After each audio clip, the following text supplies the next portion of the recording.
నమస్తే అండి, నేను మీ రుమటాలజిస్ట్ డాక్టర్ రాజేష్ కనూరిని మాట్లాడుతున్నాను. నా పేషెంట్స్ ఎస్ఎల్ఈ ఉన్నవాళ్ళు అసలు ఎస్ఎల్ఈ అనే జబ్బు ఎందుకు వస్తుంది సార్, ఆ పాపం మాకే ఎందుకు తగిలింది అని అడుగుతూ ఉంటారండి. అది పాపమో పుణ్యమో కాదండి.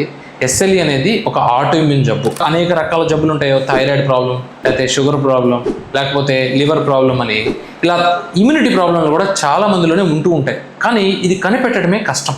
ఈ ఎస్ఎల్ఈ అనేది కూడా ఒక ఆటోఇమ్యూన్ జబ్బు. అంటే మన సొంత కణాలే మన మీదే దాడి చేస్తూ ఉంటాయి.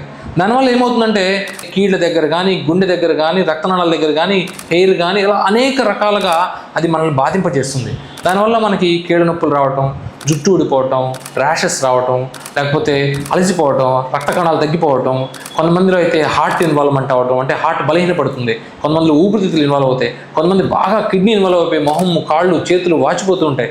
కాబట్టి ఈ ఎస్ఎల్ఈ అనేది ఒక ఆటోఇమ్యూన్ జబ్బు అని తెలుసుకోవడం వల్ల మీరు ఇలాంటి లక్షణాలు ఏదైనా వచ్చినప్పుడు అలాంటి ఆటోఇమ్యూన్ జబ్బు ఉందా లేదా అని తెలుసుకుని ముందుగానే దానికి సంబంధించిన టెస్టులు చేయించుకున్నట్టయితే కాంప్లికేషన్స్ రాకుండా, అంటే గుండె ఇన్వాల్వ్మెంట్ కానీ, కిడ్నీ ఇన్వాల్వ్మెంట్ కానీ లేకుండా మనం చాలా చక్కగా కంట్రోల్ చేసుకోవచ్చు.